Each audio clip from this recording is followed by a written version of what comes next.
पश्चिम बंगाल में दूसरे चरण के चुनाव से पहले कोलकाता में राशन घोटाले से जुड़े मनी लॉन्ड्रिंग मामले की जांच के तहत प्रवर्तन निदेशालय यानी ईडी ने बड़ी कार्रवाई की है।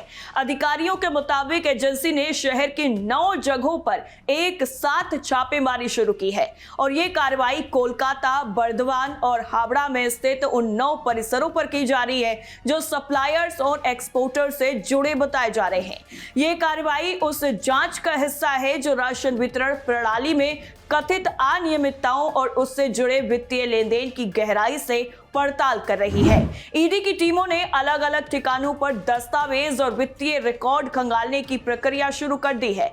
इससे पहले आपको बता दें कि अभिनेत्री और पूर्व तृणमूल कांग्रेस यानी टीएमसी सांसद नुसरत जहां को प्रवर्तन निदेशालय ने तलब किया था, जिसके बाद वो बीते बुधवार को कोलकाता में मौजूद कार्यालय भी पहुंची थी। ईडी की जांच लगातार जारी। आपको बता दें कि ये जो पूरा मामला है वो पीडीएस यानी सार्वजनिक वितरण प्रणाली घोटाले से जुड़ा हुआ है, जिसमें निरंजन चंद्र साहा के साथ साथ कुछ लोगों के नाम सामने आए हैं। जांच में पता चला है कि आरोपियों ने मिलकर गरीबों को मिलने वाला गेहूं गलत तरीके से हेराफेरी कर लिया। आरोप है कि गेहूं को कम कीमत पर अवैध तरीके से खरीदा गया और सप्लायर्स, डीलरों, एजेंटों और बिचौलियों की मदद से उसे सप्लाई सिस्टम से बाहर निकाला गया। इसके बाद बड़ी मात्रा में गेहूं को अलग अलग जगहों पर जमा किया गया और घोटाले को छिपाने के लिए एफसीआई और राज्य सरकार के निशान वाले बोरों को बदल दिया गया या फिर हटा दिया गया ताकि गेहूं की पहचान छिपाई जा सके। इसके बाद इसे खुले बाजार या निर्यात के जरिए बेच दिया गया। फिलहाल इस मामले में ईडी की जांच जारी है और आगे और खुलासे होने की संभावना जताई जा रही है। क्या है पूरा मामला? आपको बता दें कि ये जो पूरा मामला है वो कोविड-19 यानी लॉकडाउन के समय का है। उस दौरान पश्चिम बंगाल के बशीरहाट सीमावर्ती इलाकों में बांग्लादेश को गेहूं और चावल की तस्करी के आरोप में कई ट्रक जब्त किए गए थे। उस समय नुसरत जहां बशीरहाट से सांसद थी। जांच के दौरान राशन तस्करी में कई नाम सामने आए हैं और ईडी अधिकारी अब बांग्लादेश को होने वाली गेहूं की तस्करी के बारे में नुसरत से सवाल जवाब करना चाहते हैं। कुछ दिन पहले ही नुसरत जहां अपने साथी और अभिनेता यशदास गुप्ता के साथ छुट्टियां मनाने विदेश गई थी। अभी ये साफ नहीं है कि वो कोलकाता लौट आई हैं या फिर नहीं। इससे पहले भी ईडी ने फ्लैट धोखाधड़ी के एक मामले में नुसरत से करीब 6 घंटे तक पूछताछ की थी। उन पर आरोप था कि उनकी कंपनी ने 400 से ज्यादा बुजुर्गों से फ्लैट देने के नाम पर 5.5 लाख रुपए लिए थे, लेकिन ना तो फ्लैट दिए गए और ना ही पैसे लौटाए गए। नुसरत ने इन आरोपों को हमेशा नकारा है। पहले चरण के चुनाव से पहले भी हुआ था एक्शन। वैसे आपको बता दें कि पश्चिम बंगाल में कैश फॉर जॉब्स घोटाले के मामले में पहले चरण की वोटिंग से पहले ही प्रवर्तन निदेशालय ने एक्शन लिया था। ईडी ने पश्चिम बंगाल के मंत्री चंद्रनाथ सिन्हा की करीब 3.5 करोड़ से ज्यादा की संपत्ति जब्त कर ली थी। ईडी ने चंद्रनाथ सिन्हा, उनकी पत्नी और उनके बेटे के नाम पर मौजूद करीब 10 संपत्तियों को अटैच किया, जिसमें घर, फ्लैट, जमीन और एक मार्केट भी शामिल है। ईडी ने ये पूरी कार्रवाई कैश फॉर जॉब्स घोटाले के आरोपी कुंतल घोष की एक डायरी सामने आने के बाद की। इस डायरी में मंत्री चंद्रनाथ सिन्हा के साथ साथ 100 से ज्यादा लोगों के नाम शामिल थे।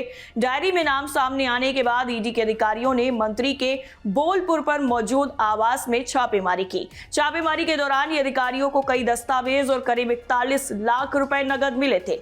ईडी का कहना है कि मंत्री चंद्रनाथ सिन्हा और उनके परिवार वाले जब्त किए गए पैसों के स्रोत के बारे में कोई संतोषजनक जवाब नहीं दे पाए। मंत्री की पत्नी कुंतला ने बताया कि उनकी आय खेती और कंस्ट्रक्शन के काम से होती है, वही नगद पैसों के बारे में वो कोई जवाब नहीं दे पाई। ईडी ने 6 महीने पहले मंत्री के खिलाफ चार्जशीट दाखिल की थी। अब इस पूरे मामले में मंत्री चंद्रनाथ सिन्हा ने 6 सितंबर 2025 को कोर्ट में सरेंडर भी किया था, जिसके बाद उन्हें जमानत मिल गई थी। और ये पूरा मामला स्कूल में नौकरी दिलाने के बदले पैसे लेने के एक बड़े घोटाले से जुड़ा हुआ है। ईडी इस मामले की गहराई से जांच कर रही है। आपको बता दें कि ईडी के निशाने पर तृणमूल कांग्रेस के लिए चुनाव प्रबंधन की कमान संभालने वाले आईपैक से लेकर पूर्व मंत्री पार्थ चटर्जी, वरिष्ठ आईएएस अधिकारी मनीष जैन, कोलकाता पुलिस के स्पेशल क्राइम ब्रांच के डीसीपी शांतनु सिन्हा विश्वास तक शामिल हैं। एक तरफ ईडी की कार्रवाई ने ममता बनर्जी की सरकार में हुए भ्रष्टाचार को चर्चा के केंद्र में ला दिया है, वहीं यह भी संदेश दिया है कि आरोपों के घेरे में आए किसी को भी बख्शा नहीं जाएगा। अब जाहिर है चुनाव के दौरान ईडी की कार्रवाई को तृणमूल कांग्रेस राजनीति से प्रेरित बता रही है। 11 अप्रैल को पूर्व शिक्षा मंत्री पार्थ चटर्जी के आवास पर मारे गए छापे ने जुलाई 2022 में मारे गए छापे की याद दिला दी, जिसमें पार्थ चटर्जी के करीब ठिकाने से 50 करोड़ रुपए नगद और 10 किलोग्राम सोना बरामद किया गया था। शिक्षक भर्ती में हुए घोटाले की वजह से 26,000 शिक्षकों की नियुक्ति भी रद्द कर दी गई थी और सुप्रीम कोर्ट तक से इसमें राहत नहीं मिली थी। वरिष्ठ आईएएस अधिकारी मनीष जैन शिक्षा विभाग के प्रमुख सचिव रह चुके हैं। वहीं डीसीपी शांतनु सिन्हा विश्वास और सोना पप्पू के खिलाफ कार्रवाई ने गैंगस्टरों, भूमाफियाओं और वरिष्ठ अधिकारियों की मिलीभगत को भी उजागर किया। शांतनु सिन्हा विश्वास को मुख्यमंत्री ममता बनर्जी का काफी ज्यादा करीबी माना जाता है। वहीं तृणमूल कांग्रेस का चुनावी प्रबंधन की कमान संभालने वाली आईपैक की मतदान के चंद दिन पहले ही बोरिया बिस्तर समेटना चर्चा का विषय बना हुआ था। जनवरी में आईपैक के दफ्तर पर छापे के दौरान जिस तरह से खुद मुख्यमंत्री ममता बनर्जी राज्य के वरिष्ठ अधिकारियों के साथ पहुंच गईं और ईडी द्वारा जब्त दस्तावेजों को छीन कर ले गईं, उससे साफ है कि आईपैक तृणमूल कांग्रेस के लिए कितना ज्यादा अहम है। आपको बता दें कि ममता बनर्जी ने भाजपा पर ईडी के मार्फत तृणमूल कांग्रेस का चुनावी डेटा चुराने का आरोप भी लगाया था। ईडी आईपैक के निदेशक विनेश चंदेल को गिरफ्तार कर चुकी है। इसके साथ ही साथ उसके दूसरे निदेशक प्रतीक जैन को भी कई बार सम्मन भेज चुकी है। ईडी ने आईपैक के खिलाफ हवाला कारोबार में संलिप्त होने के सबूत भी मिलने का दावा किया है और अब एक बार फिर से दूसरे चरण के चुनाव से पहले ईडी ने बंगाल में ताबड़तोड़ छापेमारी शुरू कर दी है। कैसी लगी आपको हमारी ये खबर, कमेंट करके हमें बताइए। बाकी सारी अपडेट जानने के लिए आप जुड़े रहिए TV7 भारत के साथ। नमस्कार।